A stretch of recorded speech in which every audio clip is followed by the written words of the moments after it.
Hello porters, I'm Kato. Have you ever wanted to host your own Kaiju battles in Death Stranding 2, or at the very least have a little assistance after getting yanked into a tar-covered boss arena? In this guide, I'll be showing you equipment, methods, and locations for capturing all of the boss BTs you can find in Death Stranding 2. Coincidentally, we'll also be bumping into at least 3 achievements while we're going through this guide: BT's best friend, Savior of Terminal Fort Knot, and the scars left by the giants. So this will be helpful if you're after those too.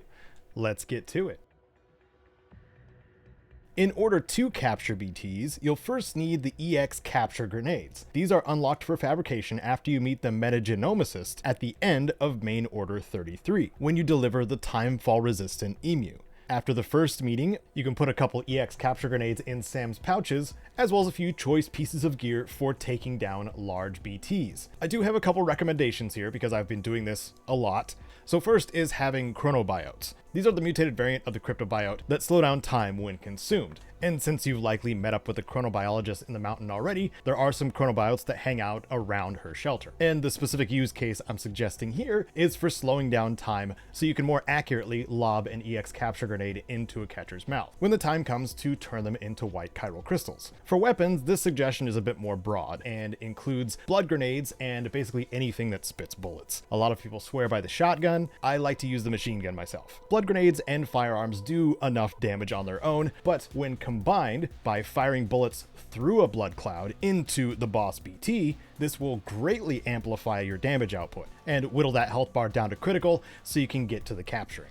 Lastly, I want to bring up the coffin board because this is the one vehicle that can go over tar no problem, provided you're traveling within the chiral network. If you're going to the tar lake or the BT Nexus or anything that is a giant body of tar, trudging through that on foot after a fight is awful. So I'm hoping to save some of you some time here by just suggesting you take a coffin board to these bigger arenas. And speaking of the BT Nexus, that's where you can get a rematch with the gigantic boss BTs in order to try and capture them again if you failed the first time. But the BT Nexus will have its own section after we go over all of the boss BTs. So let's do that.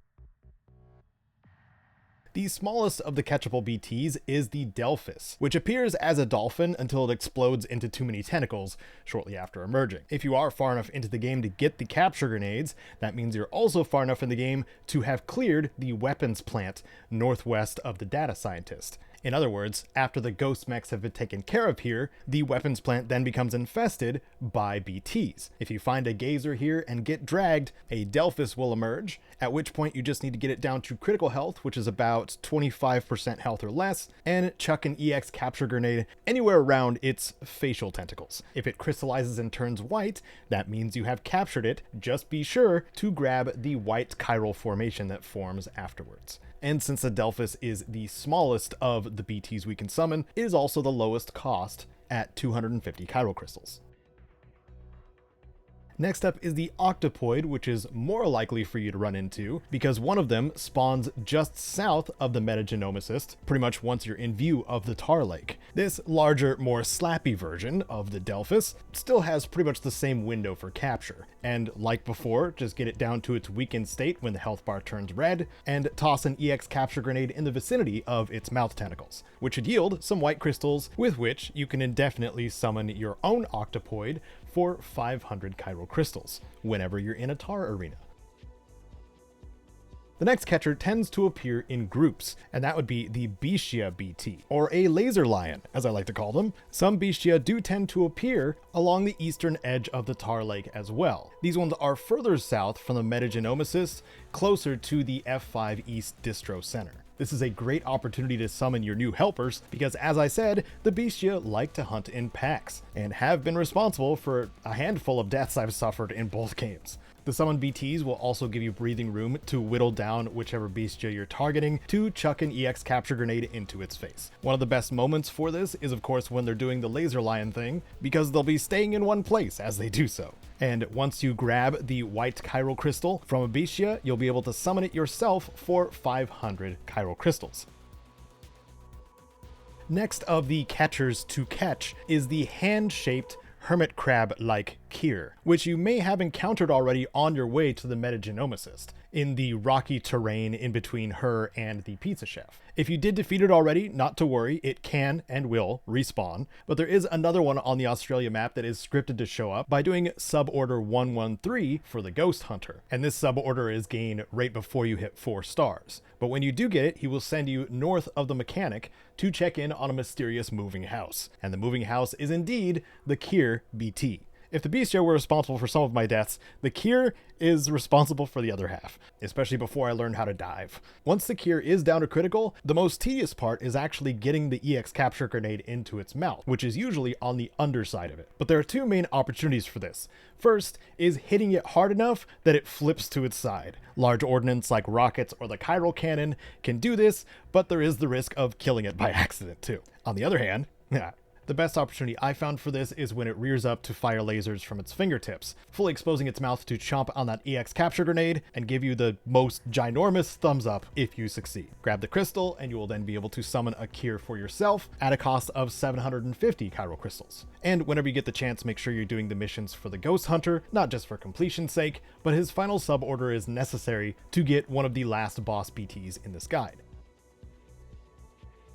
Next is the almost exclusively airborne boss BT known as Raia, and one of the most accessible ones is in the Snowy Mountain ruins east of the Chronobiologist. You'll know these ruins when you see them because it is often infested with gazers, ready to drag you into this fight. And before that, if you want more chiral crystals, you can cut the cords of the red ones for some bonus crystals. Since this is a fight where you do need to get dragged, having the floating carrier or having all of your weapons under the backpack strap is recommended. This is a different fight from the rest because there's a lot of weapons that just have a hard time reaching this BT. But you'll also want to stay mobile because it is, of course, in flight, likes to make bombing runs on you, and could just spin violently and abduct you, causing a void out. So things like rockets, machine guns, and rifles are helpful for this fight, and if you are summoning a BT to help you, make sure it's a weaker one like the Delphis, because if the Raia gets grounded, it will get utterly destroyed by anything stronger. Speaking of grounding it, multiple moves that it has involve it spinning violently, either to roll into you, suck you into a void out, or create a giant energy beam. I found that when the energy beam is charging, that was a great opportunity to hit it with rockets and force it to the ground, at which point it can be stagger locked with subsequent explosives, and because its mouth is tiny, I found this to be the best moment to hit it with an EX capture grenade. But it is about as tedious as the Kheir, but other players are often gracious enough to leave a shelter nearby to rest and save if need be, if you want to just go back to rest and save beforehand, so you can restart the fight if you didn't capture it the first time. Successfully capture the Raia and pick up its white crystals, and then you can summon one yourself in the next boss arena for 800 chiral crystals.